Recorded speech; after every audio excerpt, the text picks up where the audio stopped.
Bonjour, aujourd'hui nous allons étudier l'oscillateur commandé en tension. On peut appeler donc en français OCT ou alors VCE comme Voltage Controlled Oscillator en anglais. Voici donc un oscillateur commandé en tension. Grâce à ces potentiomètres, je peux donc créer un multiton sur une sirène, un haut-parleur simple.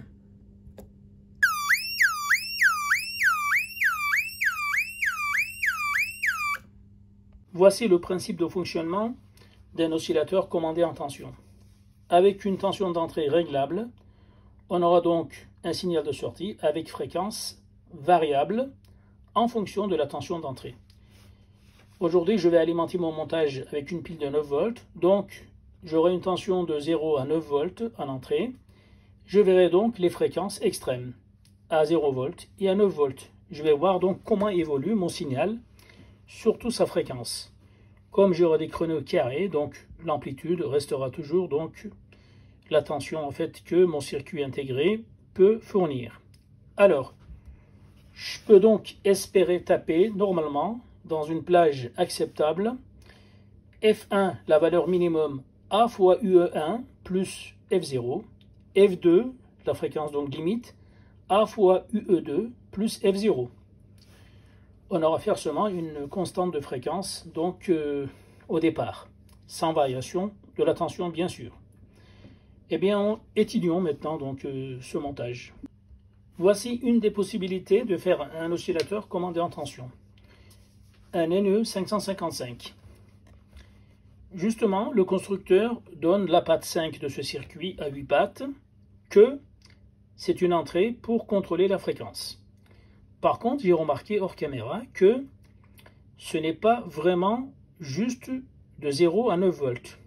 C'est vrai avec une droite affine, entre 1 et 9 volts seulement. Donc j'ai été obligé d'insérer une résistance RV2 ici, 1 kΩ, réglée sur à peu près 200 ohms, afin d'obtenir ensuite, pour la suite, une variation donc affine, avec justement donc cette fonction, donc AUE plus F0. Ça colle très bien entre 1 volt à peu près et 9 volts. Par contre, de 0 à 1 volt, on n'a pas donc quelque chose de très rassurant, pas très exploitable. Le constructeur donne donc la fréquence d'oscillation sans la résistance RV1 et RV2 ici, la patte 5 en l'air. Il y a donc un seuil réglé à 2/3 pour le basculement de la sortie, 3. La fréquence est donnée comme 1,44 sur R1 plus 2R2 multiplié par la capacité du condensateur C. Eh bien, je vais faire varier maintenant cette tension UE de 1 à 9 volts et je vais voir la fréquence de sortie. Voici donc le montage réalisé et je vais commencer donc la variation de la tension d'entrée avec ce potentiomètre donc, et ensuite vérifier donc la tension et puis donc mesurer la fréquence. Actuellement, je suis donc à peu près à 1 volt et j'ai dans les 523 Hz. Voilà, je varie donc 2 volts dans les 510 Hz, 3 volts 457 Hz, etc. Donc 5 volts, j'ai 350 Hz. Je vais vous montrer donc le tableau final que j'ai obtenu. Voilà, donc le rapport cyclique varie et la fréquence aussi varie en fonction de la tension.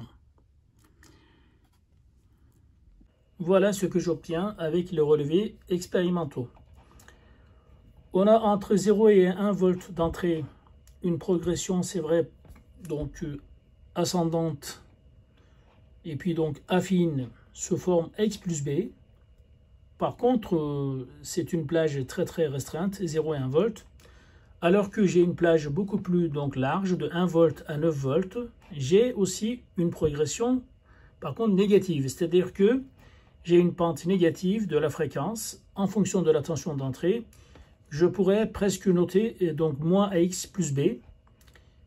On pourrait considérer que cette descente est proportionnelle.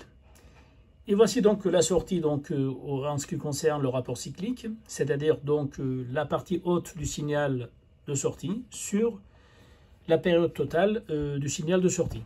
Voilà, donc on a un rapport cyclique à peu près donc 50% lorsque la tension est entre 5 et 7 volts. Voilà. Donc maintenant, nous allons sortir les coefficients directeurs de cette plage qui nous intéresse, surtout de 1 à 9 volts. Entre 0 et 1 volt, c'est très serré, donc on va plutôt laisser tomber. Et on va même bloquer donc justement avec une résistance supplémentaire réglable pour que notre tension d'entrée démarre directement à 1 volt et aille jusqu'à 9 volts, donc la tension maximum que notre batterie peut fournir. Voilà ce qui sort de mon tableau de mesure et de relevé. Pour 1 volt, j'ai 530 Hz, pour 9 volts, j'ai 98 Hz. Donc le coefficient directeur A est égal à moins 54. C'est-à-dire, donc c'est la fonction fréquence à 9 volts moins la fréquence à 1 volt sur 9 volts moins 1 volt, ce qui me fait moins 54.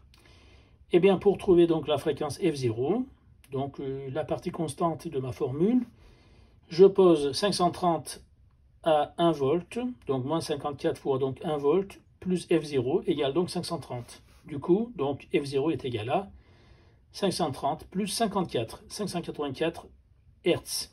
Eh bien, je vérifie donc cette formule dans les deux cas extrêmes. Pour 9 volts, j'ai donc moins 54 fois 9 plus 584 égale 98 Hz. Et pour F1, je trouve moins 54 plus 584 égale donc 530 Hz. Donc ma fonction est bien vérifiée. Exemple d'utilisation d'un oscillateur commandé en tension. On peut d'abord faire facilement une sirène à multitonalité. Ensuite, on peut transmettre une donnée analogique, par exemple une tension, sous forme de créneau donc à fréquence variable en fonction de la tension, donc soit par voie hertzienne, soit sur un réseau très très long. Il suffit juste de décoder donc la fréquence du signal d'entrée et ensuite on peut de nouveau retransformer ça en un signal analogique. On verra ça plus tard. Aujourd'hui, nous allons nous contenter de la sirène multitonalité. Voici le montage que je vous propose pour une sirène multitonalité. Il faut deux circuits NE555. Celui-là, il fournit donc le son nécessaire pour entendre dans le haut-parleur. Et celui-là fait cadencer donc cet oscillateur grâce à la patte 5, justement, donc commande en tension. J'ai aussi une diode en fait pour visualiser le rythme de la sonnerie sur le haut-parleur. Passons maintenant au montage pratique. Voici le montage pratique. Les deux circuits intégrés NE555, 1 et 2. Celui-là, donc, il fournit l'oscillation pour le haut-parleur et celui-là, il cadence celui-là. Voilà donc les potentiomètres de réglage, donc du cadencement, les deux. Donc celui-là, donc le rythme de rapidité entre deux tonalités. Celui-là, justement, la plage inférieure et supérieure de fréquence.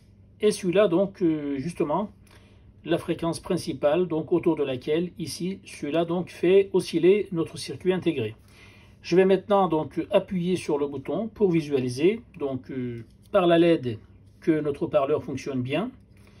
Actuellement, le circuit est alimenté, ça fonctionne normalement, mais si j'appuie donc sur le bouton, je mets donc la masse de ce haut-parleur à 0 volt de la pile et vous allez voir donc entendre le son et l'image de ce son.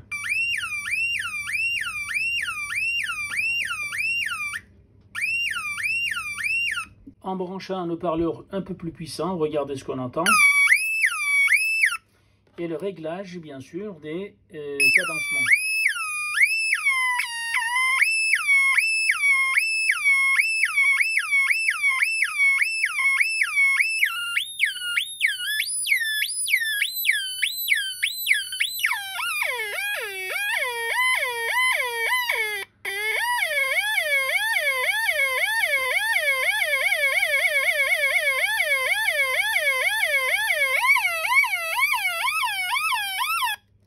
Vous pouvez donc créer la tonalité que vous voulez pour votre alarme ou alors pour votre voiture. Si cette vidéo vous a plu, s'il vous plaît, abonnez-vous et likez-la. Merci beaucoup, à bientôt.